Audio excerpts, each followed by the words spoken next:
দক্ষিণ এশিয়ার অন্যতম গোয়েন্দা সংস্থা ভারতের র হাসিনা সরকারের সময় থেকে বাংলাদেশে তাদের বিপুল আধিপত্য।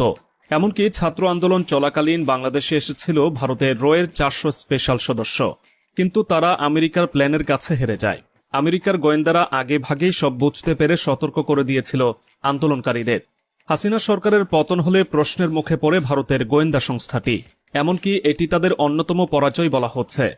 আর এই হার কোনোভাবেই মেনে নিতে রাজি না তারা, তাই তো বাংলাদেশকে নিয়ে একের পর এক পরিকল্পনা করে যাচ্ছে তারা। এবার ফাঁস হয়েছে তাদের আরেকটি পরিকল্পনা, যেটি চলবে সেপ্টেম্বর থেকে নভেম্বর পর্যন্ত। এভাবেই ধাপে ধাপে এগোবে গোয়েন্দা সংস্থাটি। আর হাসিনাও হুট করে ভারতে পালিয়ে যায়নি, এটিও ছিল রয়ের একটি পরিকল্পনার অংশ। 5 আগস্ট শেখ হাসিনা দিল্লি চলে যাওয়ার সিদ্ধান্ত 2 আগস্ট প্ল্যান সি এর অংশ। এই পরিকল্পনা করে রাখে শেখ হাসিনা ও ভারতের জাতীয় নিরাপত্তা উপদেষ্টা অজিত ডোভাল। সেখান থেকেই একের পর এক আক্রমণ চালাতে শুরু করে ভারতীয় গোয়েন্দা সংস্থাটি। 5 আগস্টের পর 10 আগস্ট সংখ্যালঘুদের সমাবেশের আড়ালে একটি প্রতি বিপ্লব করার পরিকল্পনা করে। তার জন্য বিপুল সংখ্যক ভারতীয় সাংবাদিকও সেদিন ঢাকায় উপস্থিত ছিলেন, কিন্তু সেটি ব্যর্থ হয়। এরপর দ্বিতীয় কুপরিকল্পনা করা হয় 15 আগস্ট।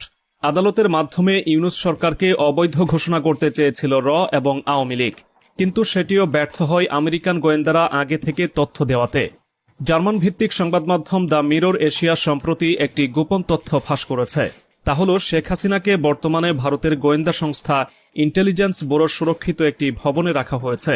অতি সম্প্রতি ভারতে ডজন খানেক হাই প্রোফাইল মিটিং হয়েছে তার সাথে। ভারতের জাতীয় নিরাপত্তা উপদেষ্টা ও র প্রধান নিজে শেখ হাসিনার দেখভাল করছেন এবং তার সাথে প্রায়ই বৈঠক করছেন। মনোবল ফিরিয়ে আনার জন্য শেখ হাসিনার সাথে নিয়মিত সাক্ষাৎ করছে তার মেয়ে সাইমা ওয়াজেদ পুতুলও। ভারতীয় রকে 2টি প্রজেক্ট দেওয়া হয়েছে। প্রথম প্রজেক্ট 1 সেপ্টেম্বর থেকে 30 নভেম্বর।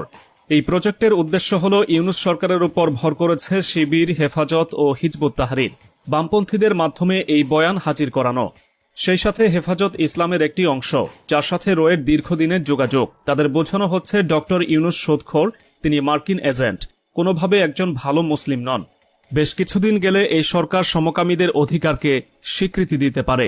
এই গ্রুপকে জামায়াতের সাথে ধর্মভিত্তিক দলগুলোর ঐক্যে না যাওয়ার জন্য নির্দেশনা দেওয়া হয়েছে। তবে মিশন থেকে সবচেয়ে গুরুত্ব দেওয়া হচ্ছে আন্দোলনকারীদের সাথে হিজবুত তাহরির সংশ্লিষ্টতা ও তাদের ভাবাদর্শ নিয়ে একটি ভয় তৈরি করার দিকে। দ্য মিরর এশিয়া জানতে পেরেছে ইতিমধ্যে মার্কিন সাম্রাজ্যবাদ বিরোধী 3 জন বামপন্থী সাবেক ছাত্র নেতার সাথে পশ্চিম বাংলায় দিল্লিতে কর্মরত একজন সাংবাদিক দীর্ঘক্ষণ আলাপ করেছেন। বাংলাদেশ পরিস্থিতি নিয়ে ইতিমধ্যে রয়ের মধ্যে একটি উপগ্রুপ করা হয়েছে বাংলা মিশন সম্পন্ন করার জন্য। সম্প্রতি চিকেন নেক নিয়ে বৈষম্য বিরোধী ছাত্র আন্দোলনের অন্যতম সমন্বয়ক হাসনাত আবদুল্লাহর মন্তব্য ও 7 সিস্টার নিয়ে সমন্বয়কদের কারো কারো বক্তব্যকেও আমলে নিয়েছে বাংলাদেশ নিয়ে গঠিত গোয়েন্দা উপটিম বাংলা মিশন। এদিকে রয়ের দ্বিতীয় পরিকল্পনাটি হল রিসেটেল আওয়ামী লীগ 2025, অর্থাৎ 2025-এর মধ্যে আওয়ামী লীগকে নিয়ে বড় একটা খেলা খেলবে র। এদিকে নভেম্বরের মাঝে দেশের ভেতর থেকে এবং রয়ের সহযোগিতায় ইউনূস সরকার কোণঠাসা হয়ে পড়বে। এই সরকার অনেক বিষয়ে গ্রহণযোগ্যতা হারাবে, এমনটাই ধারণা করা হচ্ছে। ইতোমধ্যে ভারতের এজেন্ডা বাস্তবায়নও কাজ শুরু করে দিয়েছে গোয়েন্দাদের কিছু দল। এদিকে শেখ হাসিনার নর্থ ইস্টের সাথে ভারতের মূল ভূখণ্ডে যোগাযোগ করিয়ে দেওয়ার যে কথা বলছিলেন, সে স্বপ্ন একেবারে ভেঙে গেছে ভারতের। আর বিএনপি এক্ষেত্রে ভারতকে সহযোগিতা করবে না, তা পরিষ্কার। বাংলাদেশে যে নতুন রাজনৈতিক দল হবে তা অনেক বেশি তারুণ্য নির্ভর, যারা কূটনীতির চেয়ে রাজনৈতিক ভাষায় বেশি কথা বলবেন। আর এই সুযোগগুলো কাজে লাগাবে ভারত।